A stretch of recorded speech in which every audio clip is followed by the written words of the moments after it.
పెంచే బంధం రెండు ఒకటే కలిసే జంటల్లో మనిషి నీడగా మనసు తోడుగా మలుచుకున్న బంధం పెను తుఫానులే ఎదురు వచ్చినా చేరాలి తీరం.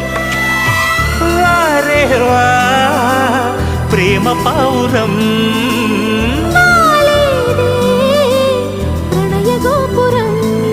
స్వప్న వేణువేదో సంగీతమాలపించి సుప్రభాత వేళ శుభమస్తు గాలి వీచే జోడైన రెండు గుండెల ఏకతాళమో